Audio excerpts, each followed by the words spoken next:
چائے پیتے ہوئے بار بار اماں میرے چہرے کی طرف دیکھ رہی تھی. میں آگے سے مسکرا دیتی تھی کہ میری ماں کو شک نہ ہو.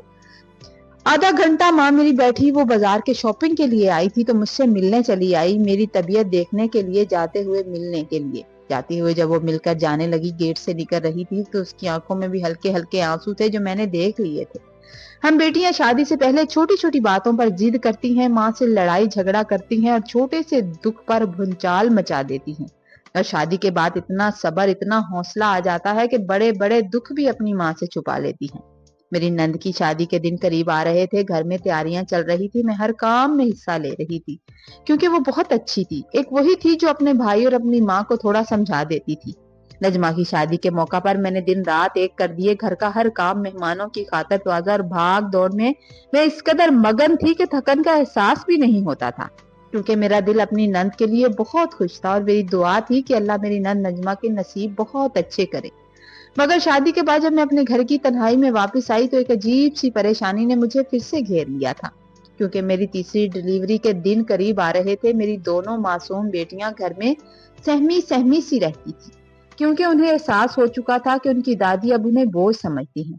اور حد تو یہ تھی کہ میرا شوہر فرمان بھی اب پہلے جیسا نہیں رہا تھا, اس کا رویہ بھی بہت سرد ہو گیا تھا. پھر وہ دن آن پہنچا جب اللہ نے مجھے ایک اور بیٹی کی نعمت سے نوازا, مگر بجائے خوشی کے ہر طرف ایک خاموشی چھا گئی. ہاسپٹل میں جو بھی میرا حال پوچھنے کا فرض نبھانے آتا وہ بس یہی کہتا کہ اللہ کی مرضی ہے, اور مجھ پر ایسے ترس کھاتا جیسے مجھ سے بہت بڑی غلطی یا گناہ ہو گیا.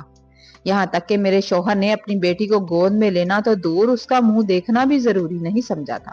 جب شام کو ہم ہاسپٹل سے گھر آئے تو فرمان نے اپنی ماں سے کہا, اماں اس کو اپنے کمرے میں لے جاؤ, میں سارا دن دکان پر خوار ہوتا ہوں, اب رات کو ان کی چیخوں پکار مجھ سے نہیں سنی جاتی.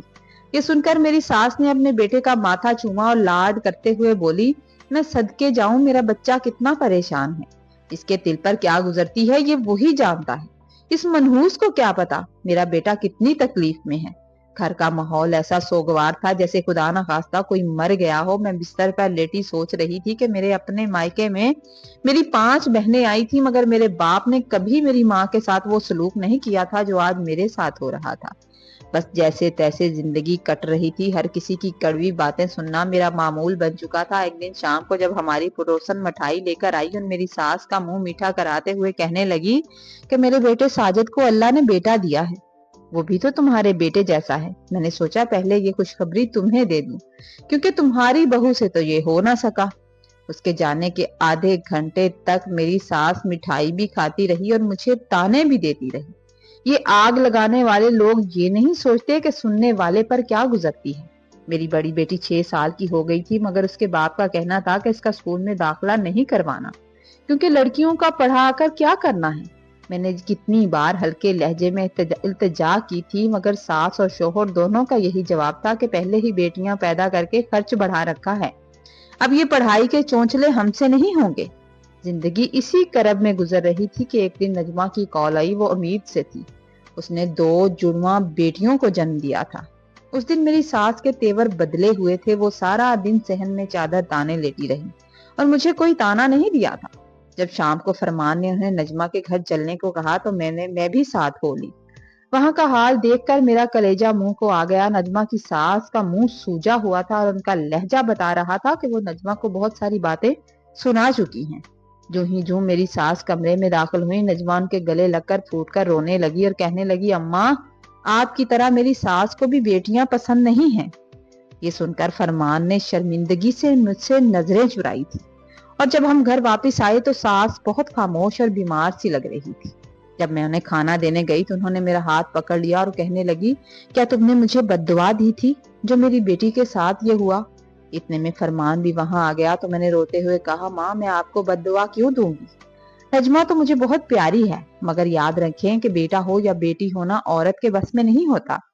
اگر نواسیاں ہونے پر آپ کی بیٹی بے قصور ہے نا, تو یقین کریں پوتیاں ہونے پر آپ کی بہو کا بھی کوئی قصور نہیں ہوتا.